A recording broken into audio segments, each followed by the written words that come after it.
Já pensou em ter o seu próprio canal de TV corporativa, exclusivo e impactante? Somos a solução para empresas que desejam modernizar seus processos de comunicação. Solução Mídia Digital, transformando a forma como você se comunica.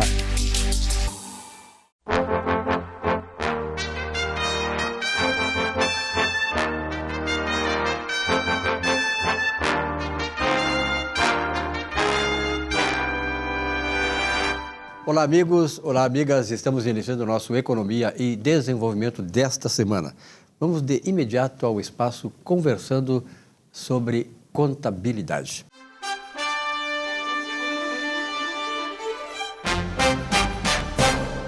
Giovanni D'Agostino, obrigado pela tua presença aqui nesse espaço importante, né, que está consolidando, né, no programa já há muito tempo, né, e despertando a atenção não só de contadores, contabilistas e tal, mas também da comunidade de modo geral, porque, na verdade, o mundo empresarial, na verdade, porque a contabilidade ela é fundamental para não só a criação, mas a manutenção e o desenvolvimento empresarial.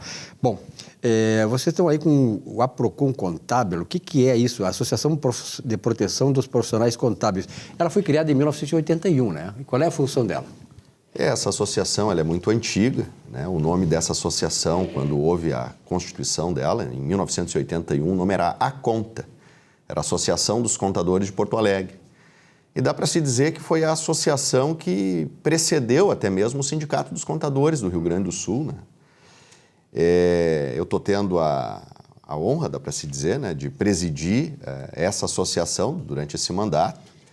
E eu vim trazer uma notícia para os telespectadores, especialmente os técnicos em contabilidade, que não conseguiram obter o registro no Conselho de Contabilidade, ou porque foram, daqui a pouco, reprovados no exame de suficiência, ou porque perderam o prazo, enfim, não é?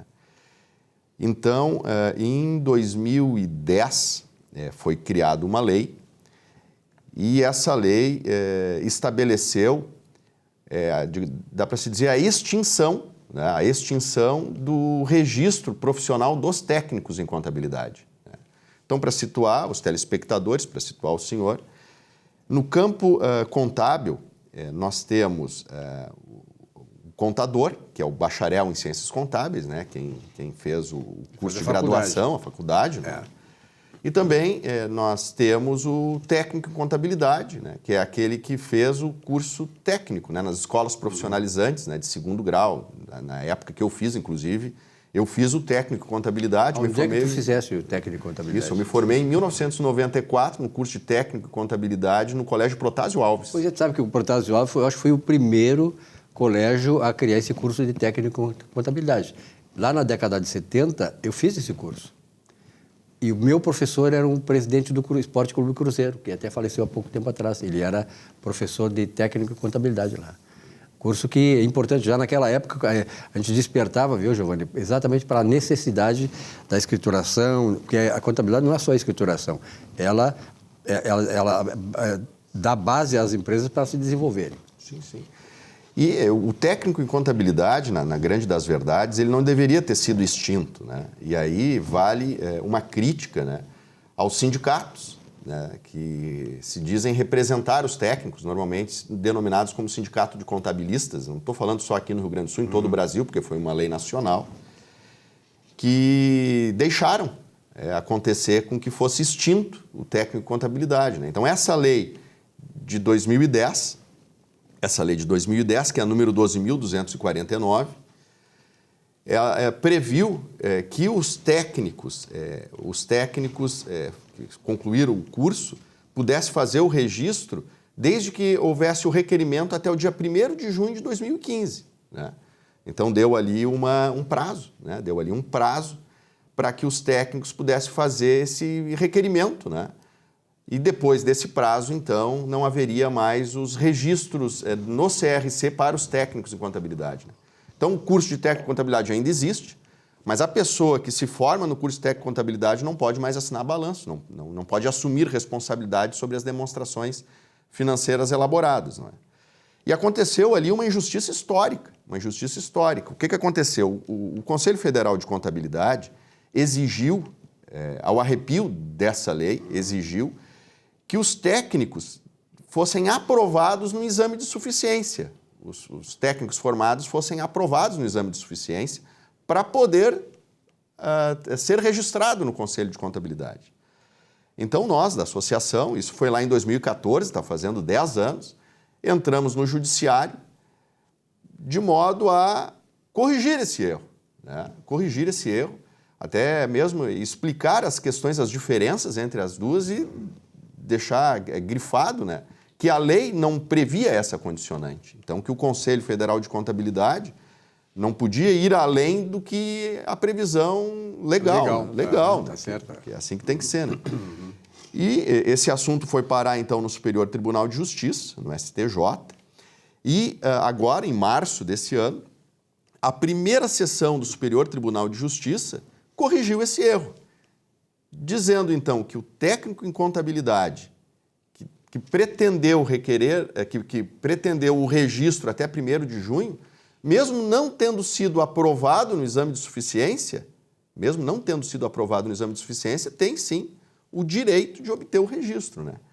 Então se abre uma janela para que você, que porventura seja técnico em contabilidade, tenha feito o curso do técnico em contabilidade até o 1º semestre do ano de 2015 e de uma forma ou de outra tentou o registro no CRC da sua jurisdição, tentou o registro, né? Tem alguma prova de que tentou o registro, e uma das provas pode ser até mesmo, eventualmente, a matrícula, né, no exame de suficiência, porque na época era o pré-requisito, né, não tendo sido aprovado. Procure a Procon Contábil, né, tem o telefone da Procon Contábil, me procure, né, que nós podemos, se for do seu interesse, encaminhar, mesmo que a destempo agora, com a efetividade de prover o registro junto ao Conselho de Contabilidade para você, que foi impedido de trabalhar, consiga reativar, digamos, o seu vínculo laboral com a profissão do técnico de contabilidade. Existe, assim, uma estimativa de quantas pessoas poderiam estar envolvidas nesse caso?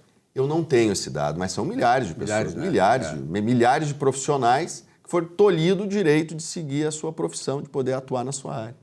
Que beleza. Parabéns aí. Eu acho que é uma medida justa, né, o Giovanni? E que vem atender assim, o reclamo, que o camarada estuda, né? Daqui a pouco por uma questão dessas aí, uma articulação dessas aí, acaba sendo prejudicado profissionalmente. É verdade, isso aí. Um abraço e até a próxima. Um abraço e até a próxima.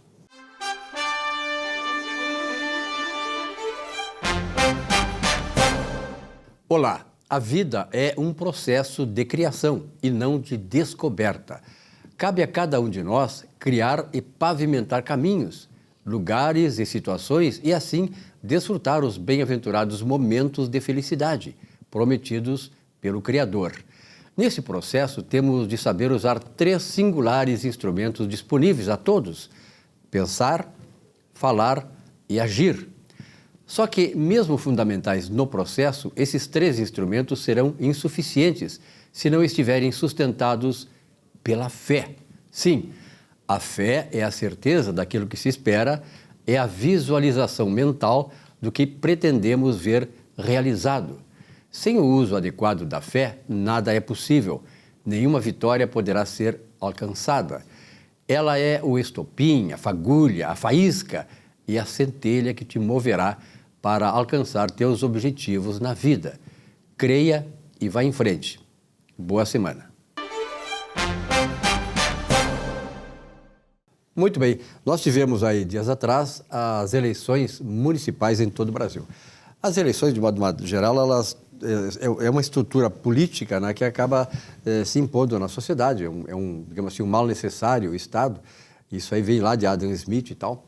Mas, de qualquer maneira, no Brasil nós tivemos uma mudança total nas prefeituras, nas câmaras de vereadores e tal. E, naturalmente, qualquer movimentação do Estado, seja em nível federal ou estadual e até municipal, e principalmente municipal, afeta a estrutura econômica do país, das cidades, do Estado, enfim. E, naturalmente, que esta mudança que houve aí, ela vai trazer algumas mudanças, quem sabe, na questão dessa estrutura, né, desse ambiente que seria propício para o desenvolvimento econômico, que é o objetivo geral da política, né, que é levar o país, o Estado, as cidades para o desenvolvimento econômico. Por isso que o meu convidado aqui, o Wesley Lacerda, obrigado, empresário, obrigado pela tua presença uma vez mais. Obrigado, Silvio. Prazer estar aqui. Parabéns aí pela tua última entrevista, que tem uma repercussão enorme, porque, na verdade, as pessoas estão precisando, né, necessitando ouvir coisas que possam ser, na prática, instrumentos de desenvolvimento econômico. Porque, quando temos desenvolvimento econômico, temos geração de riqueza, emprego, renda, a sociedade fica melhor, vive melhor. Esta nova concepção, digamos assim, concepção de Estado, que acabou se viabilizando nas urnas, como é que tu vês esta mudança, que houve uma mudança, assim, do ponto de vista da visão de mundo no Brasil? Olha, Silvio, parabéns pelo argumento, mais uma vez, né? A gente está por entender na nossa sociedade, né, uma nova compreensão do papel do Estado. Uma compreensão, quem sabe, mais madura, porque se abre espaço para discutir que o Estado não necessariamente precisa ser o grande provedor do bem-estar da sociedade. O Estado, obviamente, tem um grande papel, mas nessas eleições a gente viu uma ideia econômica que abre para o cidadão a tranquilidade para que ele seja o provedor do seu próprio bem-estar.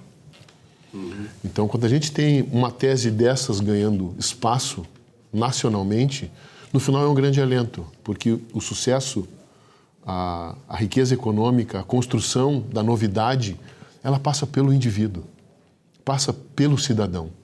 O Estado, obviamente, tem o seu papel de fomentador, de protetor desse ambiente profícuo para novas criações e inovações, mas é sempre o indivíduo que vai fazer a novidade. O Estado, por mais que tenha o seu multiplicador econômico, porque o Estado é um grande comprador, 55% do PIB brasileiro, ele é de compras do Estado, ou seja, o Estado gerando, comprando serviços, produtos na sociedade, mas o Estado não é um gerador de riqueza. Então, ele é um multiplicador econômico com continuidade reduzida, porque a riqueza econômica, ela, se é utilizada para produzir bens, produtos, consumo, quando ela recupera, ela produz mais bens, produto e consumo. Quando ela se recupera do investimento, recebe o faturamento, ela faz mais bens, produto e consumo. Ou seja, ela é naturalmente crescente, enquanto do Estado não, ele não produz. Ele consome e encerra, consome e encerra, como ele não reproduz. Então, a gente teve nessas eleições uma tese que abre a responsabilidade para o indivíduo. De empreender, de fazer, de depender menos do Estado. Então, isso, por si só, é um grande motor para o Brasil de modo geral. Então, a gente teve muitas cidades onde foi vencedora essa tese, essa dinâmica. Estado parceiro, protetor, mas indivíduo responsável, não indivíduo assistido. Então, uma análise sociológica, filosófica desse movimento que as eleições comprovaram é a abertura dessa disponibilidade, onde o indivíduo precisa menos da assistência do Estado. Ao contrário, ele produz e ajuda o Estado a gerar bem-estar. Na verdade, né, Wesley, se tu pegasse... Eu sempre, como professor de História do Pensamento Econômico, quando tu coloca essas questões aí, me provoca essa questão assim de ver a história, porque, na verdade, nós somos hoje fruto de tudo que aconteceu, de civilizações lá de 10 mil, 12 mil anos atrás, e, sobretudo, de 5 mil anos, eu sempre cito que é o ponto fundamental da vinda dos sumérios, lá da região entre o Eufrates e o Tigres, na região de Ur, onde viveu, aliás, o Abraão foi era lá. Empreendedor. O grande empreendedor Abraão. Então, na verdade, a partir dos sumérios, indo lá para o Egito e tal, ali perto do Jordão, eles formaram a primeira civilização. E eles sempre pregaram, desde lá se vê, a história mostra isso, que um povo, ele se desenvolve, ele se torna uma nação civilizada, desenvolvida, quando ele procura exatamente isso aí, ou seja, centrar na disponibilidade, na criatividade individual e na chamada excelência, né, intelectual. O que é excelência intelectual? Exatamente esse preparo do indivíduo para fazer, para criar, porque ele é uma criatura de Deus, que é o Criador. E ele tem que dar essa sequência. Então, eu vejo também nesse sentido, viu, Wesley, que essa tua ponderação, que nós estamos caminhando para isso. Porque a cultura brasileira, e quando tu faz uma análise sociológica e tal da cultura brasileira, nós não estamos fazendo uma crítica, mas, e ao mesmo tempo fazemos uma crítica da história da cultura brasileira. Ela precisa... precisa ter um pigmento exatamente dessa questão, para o Brasil poder se deslocar desse processo que nos traz o envolvimento e não o desenvolvimento.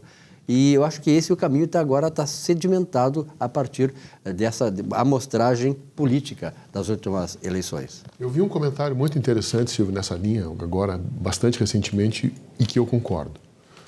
Que a gente está vivendo hoje uma geração de jovens que foi formado nesse mundo hiperinformado, cheio de acesso à informação, né? Mas com pouca capacidade de tomar decisão e de resolver coisas. Então, quando esse jovem, que inicialmente é hiperinformado, chega no mercado de trabalho, ele não está pronto para resolver as questões dentro da empresa. Quanto vale uma pessoa dentro da empresa? Vale a quantidade de problemas que ela consegue resolver. E a gente pega essa geração que está chegando agora, ela não consegue resolver as coisas. Ela se frustra. Ela não sabe lidar com a frustração. Ela não teve a educação dura de produzir por si. Foi assistida inicialmente pela família, depois segue assistida na escola, depois segue assistida, quer seguir assistida no trabalho. Só que dentro da economia não existe essa assistência. O indivíduo tem que resolver as coisas por si. E aí a gente tem uma cultura que se instala no Brasil. Pessoas da tua geração, da nossa geração, da minha geração, viveram os dois mundos. Apanharam quando eram criança, produziram, se responsabilizaram, tiveram uma disciplina dura. Construíram família. E produzem na sociedade. Produziram filhos, produziram riqueza, produziram conhecimento, produziram negócios, produziram família. Vamos pegar essa geração, que foi assistida a vida inteira, protegida a vida inteira, hiperinformada, acostumado ao reconhecimento sem mérito. Quando bota essa mente que poderia ser brilhante, mas foi atrofiada por anos, que não foi desenvolvida com uma mentalidade de ser responsável, que é o que tu está trazendo, a gente tem daí uma crise de produção. E nós estamos nos encaminhando no Brasil para uma redução da nossa capacidade de produção se a gente não inverte essa curva. E só inverte essa curva com educação. Educação responsabilizante, educação disciplinadora.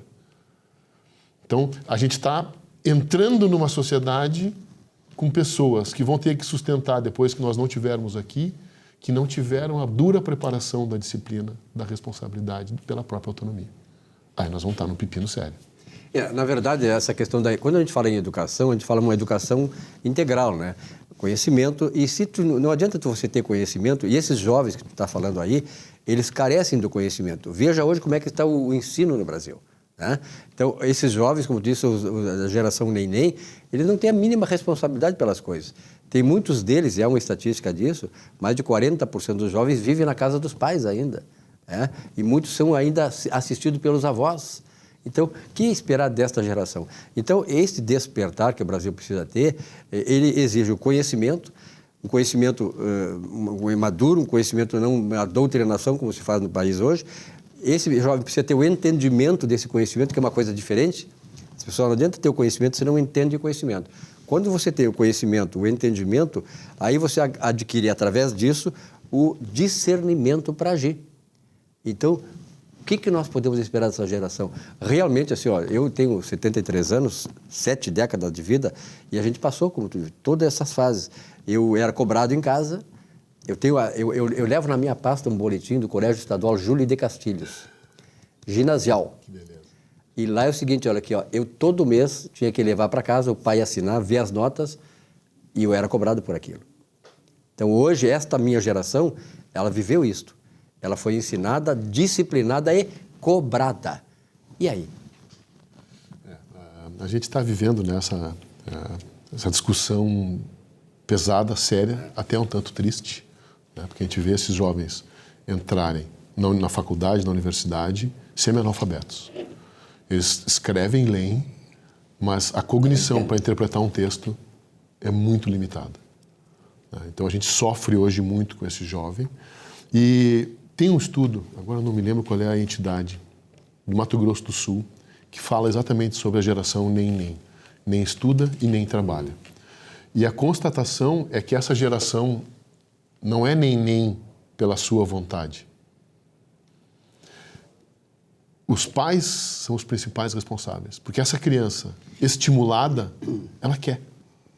Ela quer. Ela quer estudar, ela quer puxar, ela quer produzir, ela quer trabalhar. E agora, a gente entra num paradoxo. A gente está ensinando elas a abrir mão disso. Porque, por natureza, ela quer. Tu sabe que eu vi uma certa vez, eu acho que dei uma palestra para pais e mestres de uma escola aqui de Porto Alegre, faz tempos isso. E eu estava falando exatamente nisso, que seja, a educação, ela não adianta nada se ela não vier combinada da punição. O que é a punição?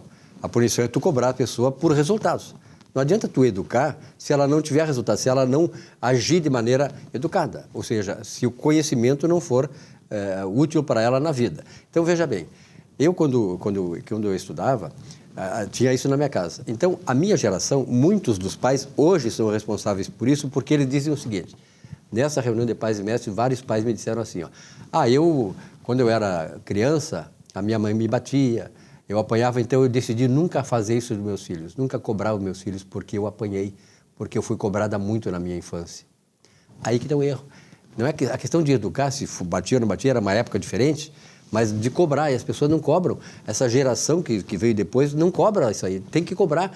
Tu vai fazer a melhor coisa que tu vai fazer para o teu filho, é educar e cobrar essa educação, e cobrar o conhecimento dele para a vida dele. É isso. Vamos lá, né, Silvia? A gente trabalha num grupo empresarial forte, que precisa de pessoas.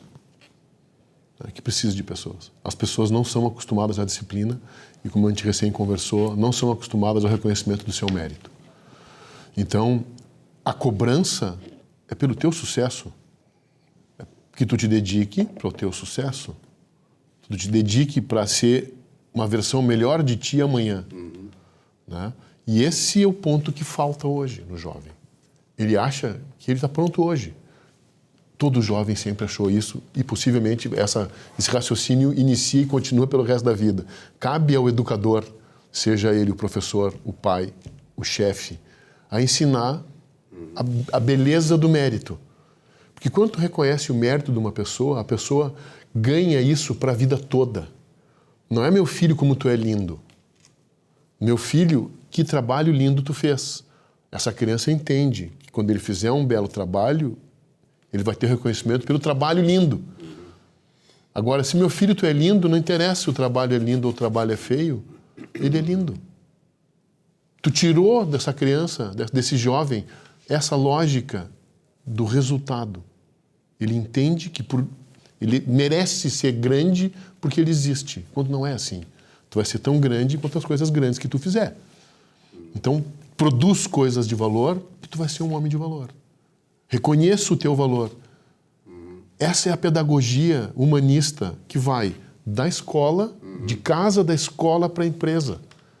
A empresa precisa da produção. O Estado também precisa da produção. Mas se eu não reconheço o mérito de quem produz mais ou produz melhor, trato todo mundo igual porque eu não posso discriminar, o que acontece é que aquele talento que produziria muito vai nivelar por baixo. Ele vai reduzir, porque se o reconhecimento é o mesmo, qual é a vantagem de eu fazer mais? Aliás, eu não sei se eu já falei aqui para ti numa das minhas entrevistas, quando o Roosevelt assumiu os Estados Unidos depois da crise de 29, ele disse uma coisa que eu nunca esqueci mais, porque na verdade é o centro principal digamos assim, da fagulha que faz com que os países prosperem. Dizia ele o seguinte, os Estados Unidos estava destroçado e tal, com aquela crise toda. Ele disse, olha, nós não podemos construir um Estado para os nossos filhos. Nós temos que educar os nossos filhos para que eles façam um Estado, para que eles construam uma nação. Então, essa construção, ela exige exatamente isso, né? Exige que você eduque a geração, que essa cultura de desenvolvimento e prosperidade, porque ao longo da história, nós tivemos, aí não vou entrar na questão teológica, mas na verdade aqui no Brasil, muitas vezes nós Pecamos porque a religião muitas vezes nos ensinou que é pecado ganhar dinheiro, que é pecado ser rico, né, que o rico não entra no céu e tal. Então, essas coisas acabam... Na minha geração incutiu muito, mas eu não dei bola para isso e tal, e fui em frente. Então, mas isso penaliza muito, isso entra na mente da pessoa e age como um fator limitador, né, da própria criatividade da pessoa. É isso, cara. A gente vive essa pressão, né, e ela é muito forte em muitas regiões do Brasil. Né? Principalmente no interior, né? No interior, cara, nós temos coisas um pouco diferentes, que me agradam muito. Né? Até a gente já conversou disso uma outra vez, que é no interior as pessoas, tendo em conta pessoas que produzem com as próprias mãos. Escola de produção com as próprias mãos. Né? Mas a questão que a gente pode recuperar em tempo, né, que talvez seja uma mensagem importante para a gente deixar aqui, é que é sempre o mais estruturado, o mais adulto que educa o menos estruturado, o menos adulto. Então, se a gente quer iniciar por uma mudança de capacidade empreendedora, de capacidade de produção de riqueza, de capacidade de criação, é o mais estruturado que tem que começar a mudança. Isso significa que é o empreendedor que tem que iniciar a mudança. São os líderes. É o líder que tem que começar a mudança. É o Excelência líder intelectual. político que tem que começar a mudança. É. Enquanto essa equipe madura aceita e convive, ou até se beneficia dessa, vamos dizer assim, pouca evolução da grande massa, do grande público, nós estamos num caminho que não tem volta. Agora, é o pai que educa o filho, é o chefe que educa o empregado, é o líder que educa os seus liderados, é o líder político que educa o seu time. Então, o mais estruturado é que tem que responsabilizar, cobrar e implementar a mudança de desempenho para estabelecer um processo de reconhecimento pelo mérito. Então, a gente precisa responsabilizar aqueles que têm hoje a capacidade de fazer, de produzir, ou que têm o grande raio de ação na sua mão. Seja o político, seja o empreendedor. Eles têm o raio de ação na mão. Se ele muda o seu modo para que o crescimento seja induzido pela disciplina, pela lógica, esse cara, então, ele é indutor da mudança.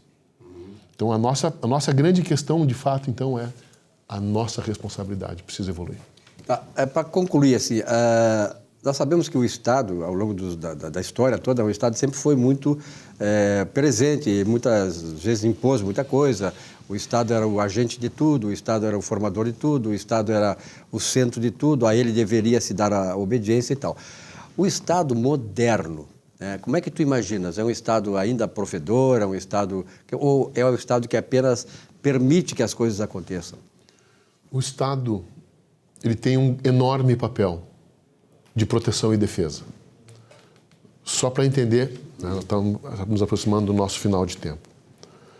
O Estado bota aquilo que é difícil para o indivíduo, a infraestrutura, o suporte, a base. Então, eu não consigo empreender se eu não tenho estrada, não tenho ferrovia, não tenho aeroporto. Eu não consigo fazer escola se eu não tenho telecomunicação, se eu não tenho energia, se eu não tenho água. Eu não consigo fazer negócio se eu não tenho segurança jurídica. Então, o Estado tem esse papel de gerar o ambiente que é propício. A infraestrutura. Gerar o ambiente que é propício para que o indivíduo, assumindo a sua responsabilidade, produza. Então, quanto a gente... As parcerias público-privadas estão aí para mostrar se tem hoje estradas melhores. É caro, mas se tem estrada, eu prefiro. Se tem estrada, o governo tem que fazer a segurança. Porque senão é eu que vou ter que fazer a minha segurança. O governo tem que dar a saúde geral, tem que dar a educação geral. Então, a base para que essa sociedade possa evoluir com segurança é papel do Estado. Não a evolução da segurança, não a evolução da economia. Muito bem. Na próxima vez que o Wesley virá nos visitar, daqui a alguns dias, eu quero propor para ele já um assunto exatamente com relação ao papel do Estado. Vamos trazer assim, historicamente como o Estado se comportou e onde ele mais agiu, onde ele mais assambarcou essas funções que não são dele, né? Que sociedades se produziram, né? E onde o Estado apenas serviu como digamos assim, um estimulador, né, do desenvolvimento econômico, da criatividade das pessoas, da liberdade das pessoas fazerem e tal. Que tipo de nação foram construídos, né? Eu acho importante porque... Tema maravilhoso, riquíssimo. Muito bom, porque, na verdade, nós estamos nessa intersecção, digamos assim, do ponto de vista da logística de desenvolvimento. Nós estamos a opção que tivemos agora na última eleição, exatamente por isso, dar liberdade para as pessoas, para elas construírem esse país aqui. Wesley, muito obrigado pela tua presença uma vez mais. Eu te agradeço mais uma vez, essa companhia agradabilíssima que tira da gente coisas que nem a gente sonhava que ainda estavam lá dentro. Da mesma forma, eu enriqueço muito aqui com a presença do Wesley e tenho a certeza que eu recebi muitas manifestações em relação à última vez que ele esteve aqui. Na verdade, este é o objetivo do programa, é esclarecer e provocar também manifestações, e provocar curiosidade, e provocar, sobretudo, que as pessoas pensem por elas próprias, né? Como dizia Henri Thoreau, um filósofo francês, pense por você mesmo, senão alguém vai pensar por você sem pensar em você, tá bom? Um abraço e até a próxima. Abraço, obrigado, Silvio.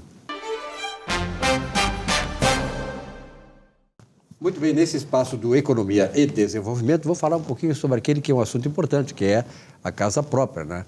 E, sobretudo, num país como o nosso, que exige financiamento do governo, financiamento das instituições públicas e também privadas. Doutor Gustavo Bernardi, obrigado pela sua presença uma vez mais. Aí há uma certa escassez de financiamento no mercado imobiliário? Sim, Silvio. Houve uma redução muito grande, Silvio, dos depósitos em caderneta de poupança e dos depósitos em fundo de garantia. Eles vêm reduzindo ao longo dos anos, né? Isso fez com que a Caixa, né, que a Caixa fornece 68% dos financiamentos habitacionais hoje no Brasil, né? O resto vem de instituições privadas. Então, a partir de hoje, a Caixa está reduzindo o percentual financiado dos imóveis, né, limitando o valor total do imóvel e aumentando as taxas de juros para financiamento, né? Então, hoje, a partir de 1º de novembro, os financiamentos pela Caixa Econômica Federal, eles vão se limitar a imóveis de até 1,5 milhão. E o percentual financiado vai se limitar a 70% do valor de aquisição, né? E isso, Silvio, está provocando um aumento muito grande do índice de correção dos aluguéis. Os aluguéis aqui em Porto Alegre, nos últimos 12 meses, segundo o índice FIPE-ZAP, aumentaram em 25,5%. 25,5%. É um aumento absurdo, né? Então, o que está acontecendo hoje? Sabe que o financiamento habitacional no Brasil ele tem duas fontes de renda, né? Uma que é o que a gente chama de fonte pública, que é poupança e FGTS, e uma outra que a gente chama de SBPE, Sociedade Brasileira de Poupança e Empréstimo, que é uma fonte privada, né? Eu fiz uma colinha aqui só para te entender quanto é que está as taxas de juro hoje para financiamento de imóveis, né? Então, a Caixa Econômica Federal hoje tem taxas entre 9,7% e 9,9%. Banco Itaú tem taxas entre 10,69% e 11,59%. Banco Bradesco entre 10,49% e 11,69%. E o Santander, as taxas vão de 10,8% a 13%. Taxa de financiamento, taxa de juros. Qual é o período? É anual, essa taxa é anual. Tá. Mas tu soma isso a Selic. Sim, sim. E joga para um financiamento de 300, 240, 300 meses. Você vai pagar 8, 9 vezes o valor financiado. Então, o financiamento habitacional, neste momento, está muito caro. Em compensação, tanto o governo federal quanto o governo estadual vem procurando trazer medidas para facilitar o financiamento, especialmente, né, dentro do programa chamado Minha Casa Minha Vida, dentro daquele programa de financiamento federal. Então, Silvio, tentando reduzir um pouco o déficit habitacional aqui no estado do Rio Grande do Sul, hoje está sendo lançado um portal de entrada. O nome é exatamente esse, Programa Portal de Entrada, em que o governo do estado vai contribuir com R$20 mil, além daquele benefício federal, para que a família possa adquirir um imóvel de até R$300 mil, né, dentro do programa Minha Casa Minha Vida, né? São destinados aí para mais ou menos 6 mil imóveis, né, de construtoras que estão cadastradas dentro do portal e de pessoas que estão se cadastrando também dentro da Secretaria, que é a Secretaria de Habitação e regularização fundiária aqui do Estado do Rio Grande do Sul.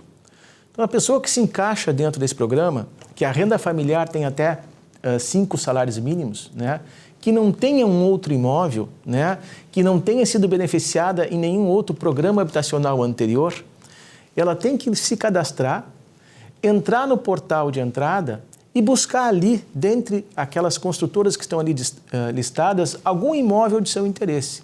Porque é uma forma absolutamente mais econômica de fazer a aquisição hoje desses imóveis. Isso vai fomentar a economia, isso vai fomentar a construção civil aqui no Estado do Rio Grande do Sul, isso vai trazer um desafogar do déficit habitacional hoje que nós temos no Estado do Rio Grande do Sul, muito em razão da cheia, Silvio, né? Nós tivemos aqui um déficit habitacional muito grande, a região metropolitana sofreu muito, o Vale do Taquaripe sofreu muito, né?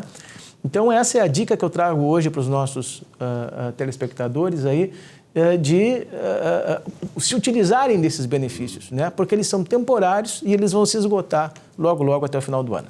Na verdade, eles atendem aquilo que é o grande sonho das pessoas, né? Que é ter a sua casa própria, né? Sobretudo por essas pessoas aí que são pessoas consideradas ainda numa faixa de renda mais baixa. Claro, a faixa de renda é até 5 salários mínimos. Né? E é engraçado porque é uma faixa que tem uma demanda altíssima por imóveis. Né? Perfeito. Né? E vem a necessitar cada vez mais desses programas. Então, Bernardo, obrigado pela sua presença aqui. Até uma próxima.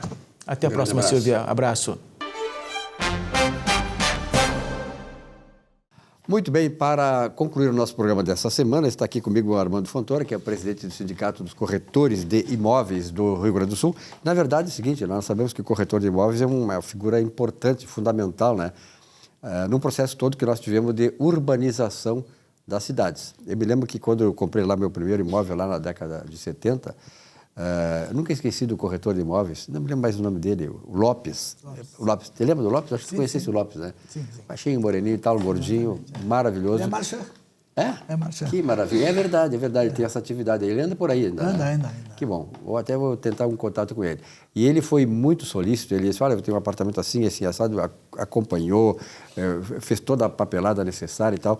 Então, isto é o papel do corretor de imóveis. Não só te mostrar, fazer com que tu te encante por aquilo que tu está querendo realizar, que é o teu sonho, mas, sobretudo, te encaminhar de forma correta para que tu não haja problema nessa questão contratual de uma coisa que normalmente é o nosso sonho, que é ter o imóvel próprio. E o Lopes exerceu exatamente essa função, como é a função do corretor de imóveis. Por isso que este profissional tem que ser cada vez mais prestigiado entre nós. Obrigado, Armando Fontoura, pela tua presença aqui. Vocês tiveram uma reunião essa semana aí, né?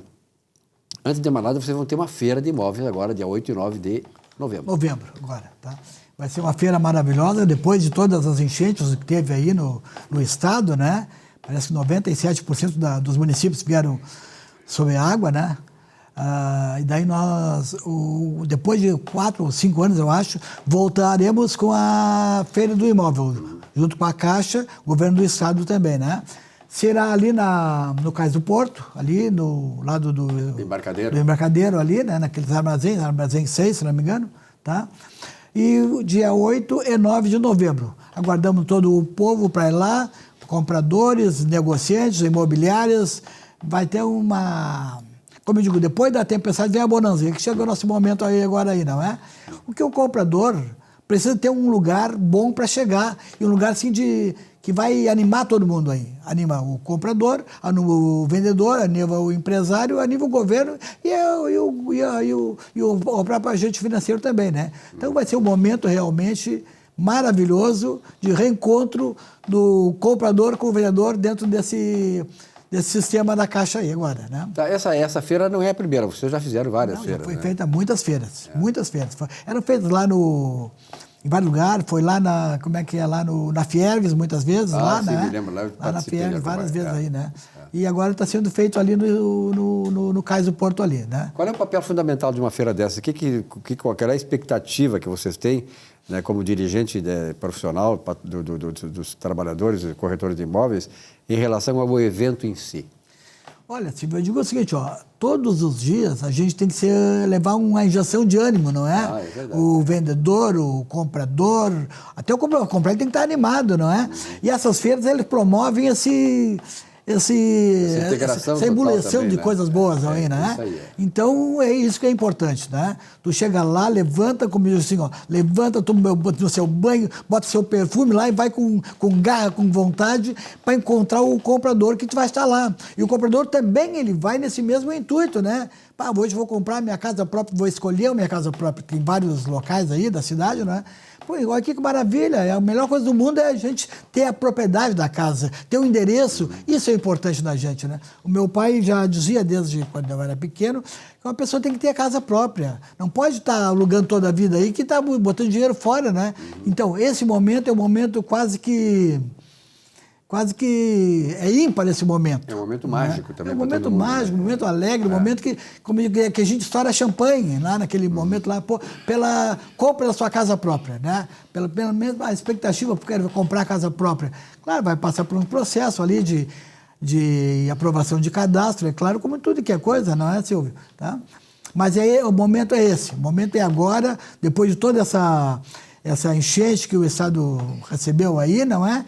Esse encontro lá no Cais do Porto, que hoje está limpo, está bonito, está recebendo lá o povo lá, e vamos fazer negócios lá, né? E aguardamos outros corretores, aguardamos as empresas que estão lá, hoje já tem mais de 20 empresas lá que já reservaram espaços lá, não é?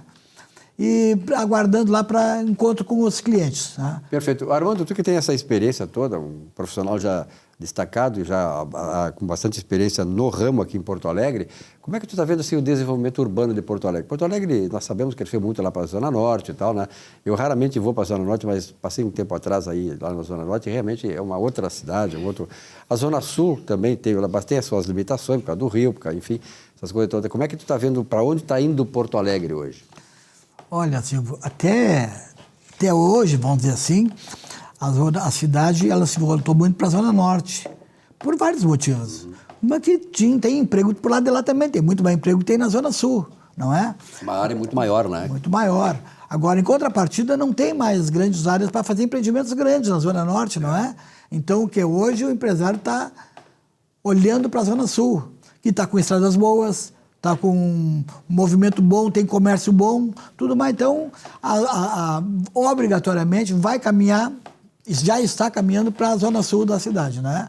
Passar aqui pelo Gigante da Beira Rio, aqui pelo hipódromo, pega a Juca Batista, pega as estradas ali que vai para Belém Novo ali, as áreas maravilhosas, áreas puras ainda. Então, teremos muitos negócios ainda na Zona Sul de Porto Alegre. Bom, os corretores de imóveis, como eu coloquei na introdução do nosso bate-papo, né, ele exerce um papel fundamental nesse processo todo de urbanização da cidade, de aquisição de imóveis, enfim, o desenvolvimento urbano da cidade.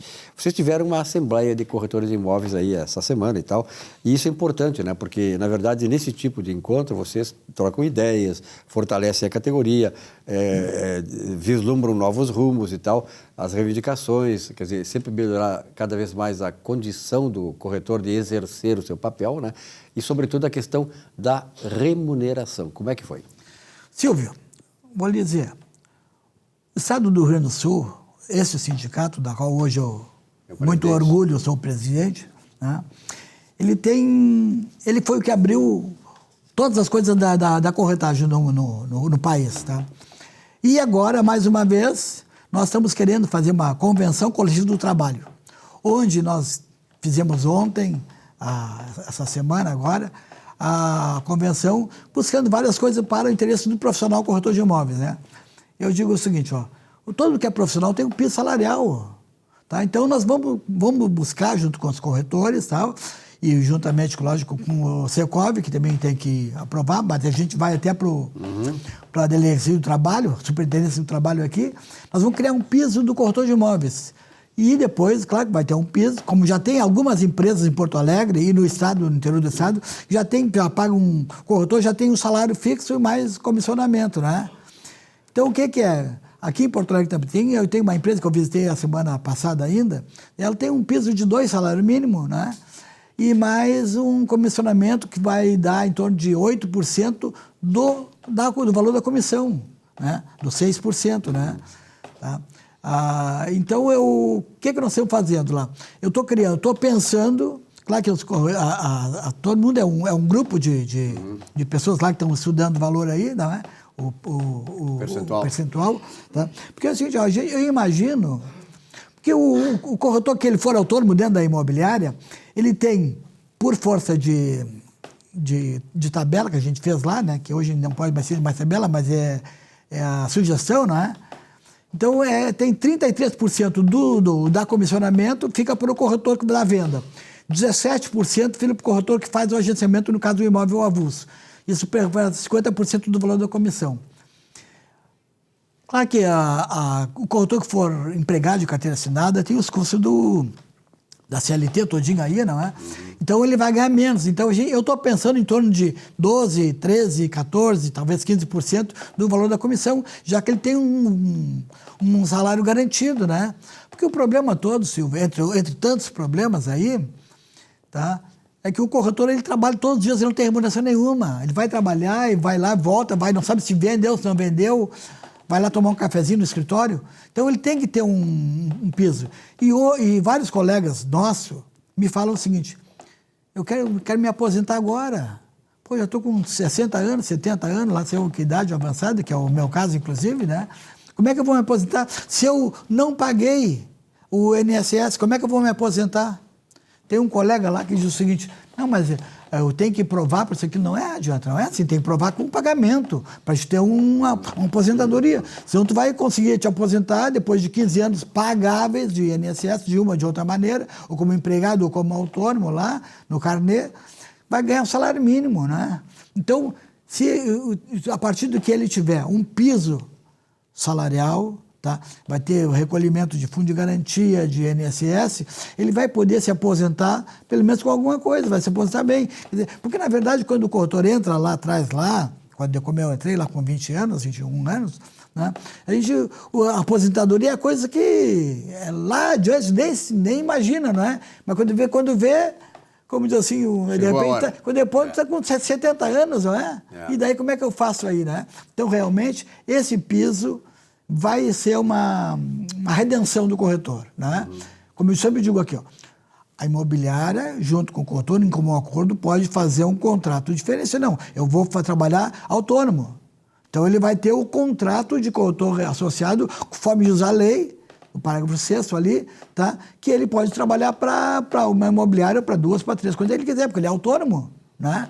Mas se por acaso ele quiser dar uma exclusividade de trabalho, tá? E se tiver um salário fixo, um piso de salário, seria muito importante e vai ser coisa assim, vai ser um momento também único no país, esse momento agora, que nós temos essa luta para ver se buscamos esse entendimento junto com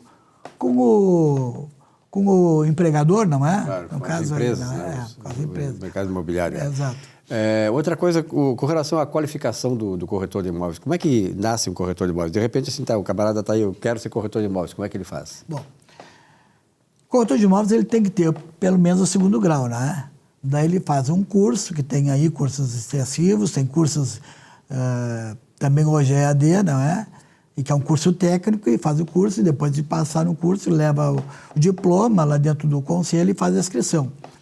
Muito embora que a gente também está lutando aí para que seja um curso de nível superior. E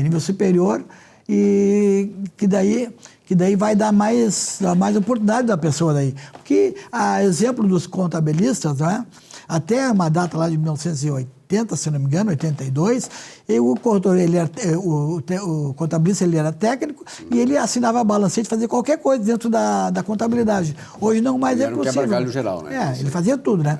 Depois que veio o curso superior de contabilidade, daí ele teve que fazer o curso superior ou não, porque daí começou a limitar. Bom, tu é só contabilista, tu só pode fazer tal coisa. Se tu tem nível superior, tu pode fazer tudo, que é outras coisas que permite dentro da contabilidade. E é o que a gente também imagina, que daí nós vamos nivelar a nossa profissão, Silvio e colegas, vamos nivelar por cima. Nós não podemos nivelar por baixo. Tem que valorizar o profissional. Valorizar, chamar o profissional assim, aqui, ó, tu vai fazer esse curso, tu vai ter coisa. Tu faz um curso hoje em dia de avaliador, perito avaliador, tu vai trabalhar para várias pessoas aí, vai fazer uma avaliação judicial. O juiz vai te contratar, quer dizer, vai ter um bem leque extraordinário, né? Maravilhoso, quer dizer. Agora, por isso que eu digo, precisamos está dentro desse contexto aí, não é? E, sem falsa modéstia, quem faz isso pelo corretor é o sindicato. E mais, sem falsa modéstia, foi o sindicato do Rio Grande do Sul é que abriu todo esse leque aí. Desde fazer o curso superior, fazer o curso de perito avaliador, só para ter ideia, eu tenho lá na parede lá, a primeira tabela de vendas que o sindicato do Rio Grande do Sul fez, 1949. O nosso sindicato, para o corretor saber aí, que às vezes não sabe porque passa batido, tem 80 anos, fez esse ano 80 anos, em junho agora, não é? Então a gente tem lutando pelo profissional, sempre que é o melhor para o corretor. Perfeito. E me diz uma coisa, o síndico de imóveis, ele é procurado porque o conselho tu tens que obrigatoriamente para exercer a profissão se registrar. No síndico de imóveis não precisa. Não, mas é importante, né? É importante. Eu acho o seguinte, a associação, o sindicato, ela é voluntária, não é? Isso tem que vir no sangue da pessoa, assim, pô, vou me filiar àquele sindicato porque ele fez pela minha profissão. Né? Isso em qualquer sindicato. Ele me ajuda lá. Então, isso que a gente tem que o corretor tem que entender, ele tem que estar junto com dentro do sindicato para poder o sindicato fazer mais.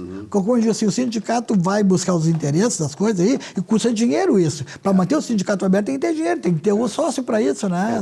Tem empregado, tem todo esse processo todo, né, de trabalhista que o sindicato tem que atender. E, na verdade, eu sou testemunha disso. O Síndico de Imóveis, há muito tempo, é muito próximo a mim, né? Também teve sorte o Síndico de Imóveis de ter, antes de ti, presidentes também que se preocuparam com isso, e tu está dando sequência, dando andamento a isso. Então, eu sugiro a você que é corretor de imóveis, registre lá no Síndico de Imóveis, você vai ver que realmente ele faz muito pela tua profissão e vai fazer muito mais por ti. Armando, um grande abraço, muito obrigado pela tua presença. Sim, eu agradeço mais uma vez o teu chamamento aqui. O sindicato tem um momento com o corretor de imóveis, para dar o que nós estamos fazendo lá. Perfeito. Muito obrigado a todos. Tá? Um grande abraço e até a próxima. Muito obrigado. Muito bem, ficamos por aqui no nosso Economia e Desenvolvimento desta semana. Um novo encontro na semana que vem. Até lá.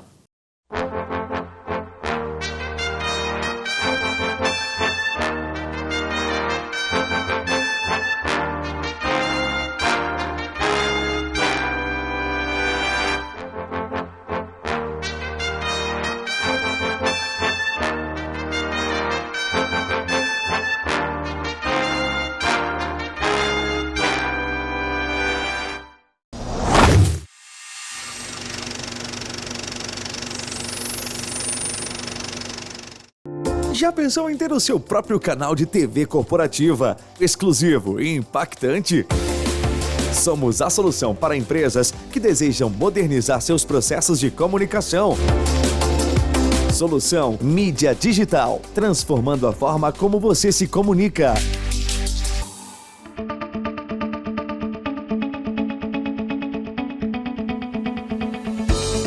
Para qualquer estabelecimento que tenha uma sala de espera, quanto menor for o tempo que o cliente tenha que aguardar o atendimento, obviamente melhor. Porém, muitas vezes é inevitável que haja algum atraso e o cliente tenha que esperar alguns minutos para ser atendido.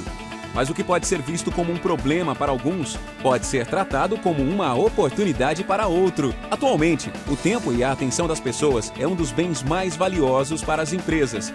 E este período de espera é um ótimo momento para se comunicar com elas. Uma excelente forma de realizar esta comunicação é através de TVs instaladas nestes ambientes, reproduzindo uma programação própria. Esta prática é conhecida como Digital Signage, mídia indoor ou TV corporativa. Você pode não saber o nome, mas certamente já viu muito Digital Signage por aí. O nome faz parecer coisa de outro mundo, mas não se assuste. Digital Signage, ou sinalização digital, nada mais é que uma rede de painéis digitais gerenciados de forma centralizada. Ou seja, são telas controladas remotamente via cloud por um computador. Essas telas são programadas para exibir um certo tipo de informação, que pode ser entretenimento, notícias, merchandising, conteúdo corporativo ou propagandas. O objetivo não é fazer o cliente ficar mais na sala de espera, mas sim transformar aqueles momentos de espera em uma experiência mais agradável, leve e talvez até enriquecedora para o usuário.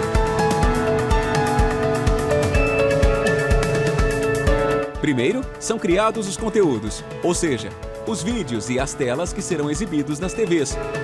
Esse conteúdo é gerido por um software que controla a transmissão dos vídeos e campanhas publicitárias.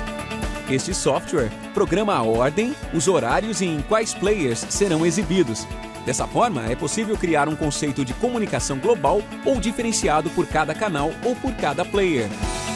Os players são mini PCs, que recebem o conteúdo via internet e transmitem para a TV.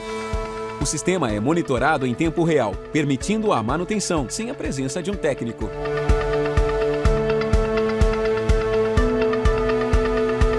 A sala de recepção e a sala de espera são os primeiros contatos que o cliente tem com o seu estabelecimento.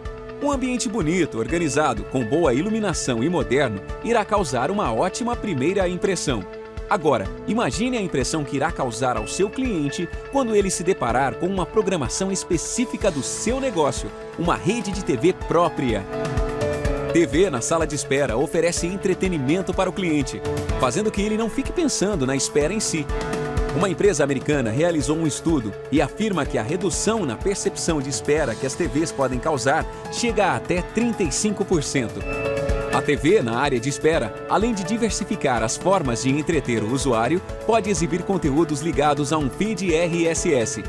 Estes conteúdos se atualizam automaticamente e podem ser de grandes portais de notícias.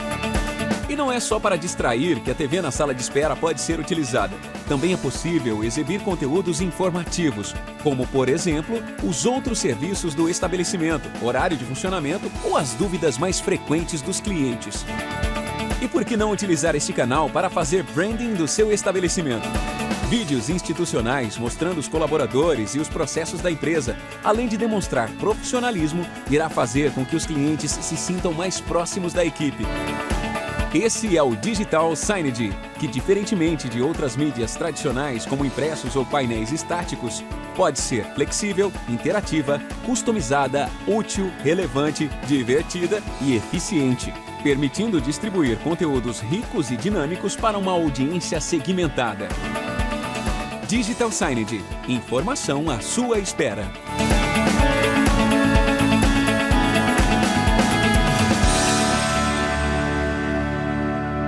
Já pensou em ter o seu próprio canal de TV corporativa, exclusivo e impactante?